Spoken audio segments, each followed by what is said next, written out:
حضرت ابراہیم علیہ السلام کو اپنا دوست جب بنایا، ابراہیم علیہ السلام کو اس کی بشارت دینے کے لیے اسرائیل علیہ السلام نے اللہ تبارک و تعالیٰ سے اجازت طلب کی۔ عرض کیا، یا اللہ یہ مجھے اجازت دے کہ اس کی بشارت میں تیرے پیارے خلیل علیہ السلام تک پہنچاؤں۔ تو آقا کریم صلی اللہ تعالیٰ علیہ وآلہ وسلم فرماتے ہیں کہ اسرائیل علیہ السلام کو اجازت ملی تو وہ آقا کریم صلی اللہ علیہ وآلہ وسلم کے جد امجد ابراہیم علیہ السلام کی خدمت میں حاضر ہوئے، مبارکباد پیش کی اور کہا اللہ آپ کو اپنا خلیل بنا رہا ہے، اپنا دوست بناتا ہے، میں اس کی آپ کو خوشخبری دینے آیا ہوں۔ تو حضرت ابراہیم علیہ السلام نے فرمایا کہ تو گناہ گار کی جب روح قبض کرتا ہے تو اس وقت تیری حالت کیا ہوتی ہے؟ جو تیرا حلیہ، جو تیرا چہرہ ہوتا ہے وہ مجھے بتاؤ۔ تو حضرت ابراہیم علیہ السلام کی خدمت میں اسرائیل علیہ السلام عرض کرتے ہیں کہ اے اللہ کے پیارے خلیل، آپ نہیں دے سکیں، آپ دیکھنے کی طاقت نہیں رکھیں گے۔ تو آپ نے فرمایا میں دیکھنے کی طاقت رکھتا ہوں، مجھے دکھاؤ۔ تو حضرت ابراہیم علیہ السلام کی بارگاہ میں اسرائیل علیہ السلام نے عرض کی کہ آپ منہ پھیر لیجئے۔ جب آپ نے منہ پھیرا تو تھوڑی دیر کے بعد آپ نے جب اس کی طرف چہرہ مبارک کیا تو آپ نے کیا دیکھا کہ ایک سیاہ آدمی، سیاہ رنگ کا ڈراونا، اس کی ڈراونی شکل ہے اور بڑا ہی سیاہ کلر ہے، اس کا سر آسمان سے ٹکراتا ہے اور اس کے جسم کے ہر بال پر ایک چہرہ بنتا ہے، وہ چہرہ اتنا ڈراونا بنتا ہے کہ ان کو دیکھا نہیں جا سکتا۔ تو حضرت ابراہیم علیہ السلام دیکھ رہے ہیں کہ اس کے مسام جتنے ہیں، اس مسام میں سے آگ کے شعلے نکل رہے ہیں۔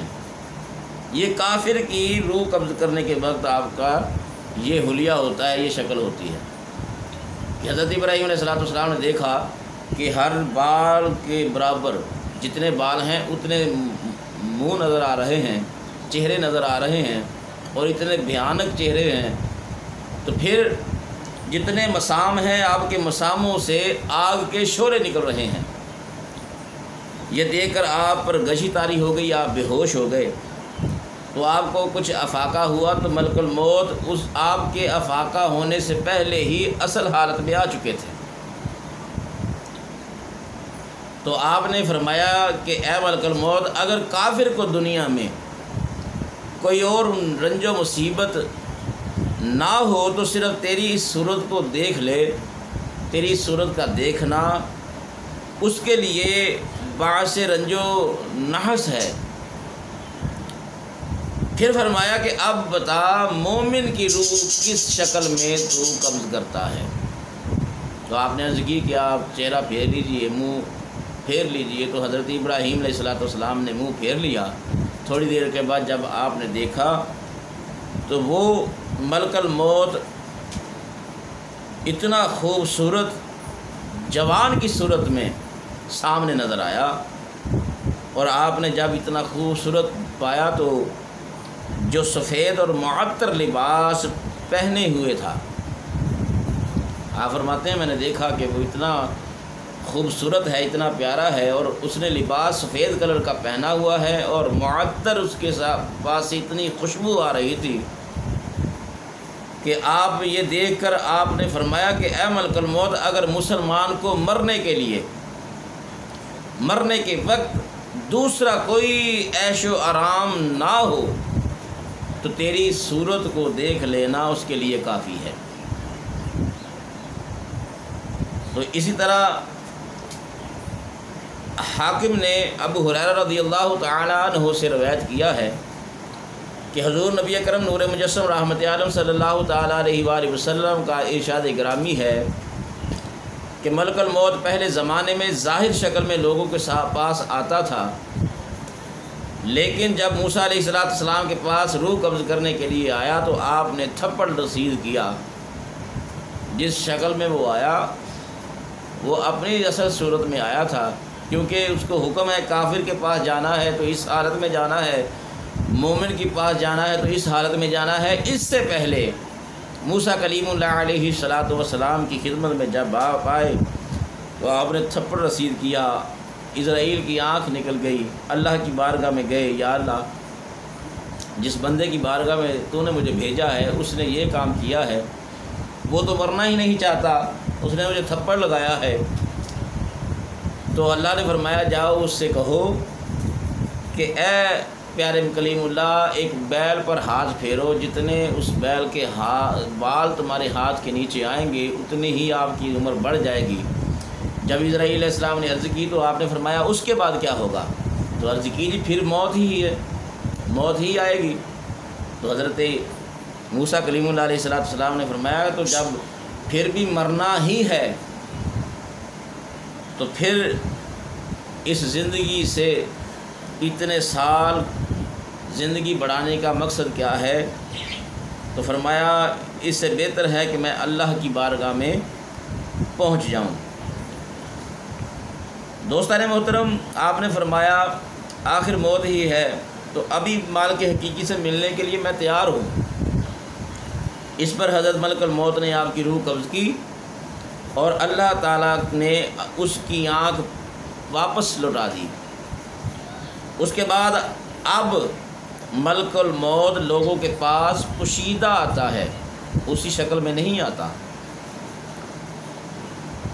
جب موت کا وقت بالکل قریب ہوتا ہے تو موت کا فرشتہ قریب المرگ کے سامنے آ کھڑا ہوتا ہے۔ قریب المرگ اس کی ہیبت ناک شکل دیکھ کر گھبرا جاتا ہے اور اس سے پوچھتا ہے کہ تو کون ہے اور کہاں سے آیا ہے، کیا چاہتا ہے؟ تو موت کا فرشتہ جواب دیتا ہے کہ میں ملک الموت ہوں اور تیری جان نکالنے کے لیے آیا ہوں۔ اب تیری اولاد یتیم ہو جائے گی، تیری عورت بیوہ ہو جائے گی اور تیرا مال ان لوگوں میں تقسیم ہوگا جن کو تو اپنی زندگی میں دینا پسند ہی نہیں کرتا تھا، یہ اب ان کے پاس جائے گا۔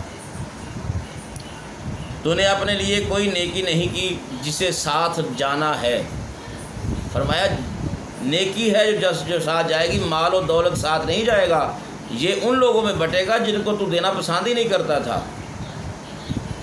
جب قریب المرگ یہ باتیں سنتا ہے تو اپنا منہ دوسری طرف پھیر لیتا ہے، لیکن فرشتہ اس طرف بھی سامنے نظر آتا ہے اور پھر دوسری طرف منہ پھیرتا ہے تو اس طرف بھی فرشتہ موت کا اس کو موجود نظر آتا ہے۔ دوستان محترم، حتیٰ کہ ملک الموت کہتا ہے کہ تو نہیں جانتا کہ میں وہ فرشتہ ہوں جس نے تیرے سامنے تیرے والدین کی جان قبض کی اور تو کچھ نہ کر سکا۔ آج تیری باری ہے اور تیری جان قبض کروں گا، لیکن تیری طرح اولاد، رشتہ دار اور دوست احباب دیکھتے رہ جائیں گے، کوئی کچھ نہیں کر سکے گا۔ دوستان محترم، پھر فرمایا میں نے ایسے لوگوں کو ختم کیا ہے جو تجھ سے کہیں زیادہ مالدار تھے، طاقتور تھے، اولاد میں بھی تجھ سے کہیں زیادہ تھے۔ پھر ملک الموت اجل رسیدہ سے پوچھتا ہے کہ تو نے دنیا کو کیسا پایا؟ تو مرنے والا کہتا ہے کہ میں نے دنیا کو آزمایا ہے، لیکن اس بے ثبات دنیا کو مکار اور غدار ہی پایا جو کسی کا ساتھ نہیں دیتی۔ دیکھو دنیا کس قدر بے ثبات ہے کہ انسان دنیاوی زندگی میں دنیا سے دل لگا کر اپنے پروردگار کے احکام سے غافل ہو جاتا ہے اور مال و اولاد کے حصول کو ہی اپنی خوشنودی اور خوشبختی خیال کرتا ہے، حالانکہ موت کے وقت کوئی بھی ساتھ نہیں دیتا۔ نہ کوئی بیٹا یا دوسرا رشتہ دار موت کو ٹال سکتا ہے اور نہ ہی کسی کو روپے پیسے کا لالچ دے کر موت سے نجات حاصل کر سکتا ہے۔ یہ دنیا تو اسباب فانی ہے، آخر موت بھی ایک دن آنی ہے، کیونکہ فرشتہ روز کرتا ہے منادی چار کونوں میں، دوستان محترم، ہمیں ہر وقت موت کا منتظر رہنا چاہیے، کیونکہ موت کے وقت کا علم صرف اللہ تعالیٰ کو ہی ہے، اور ہمیں ضرور مرنا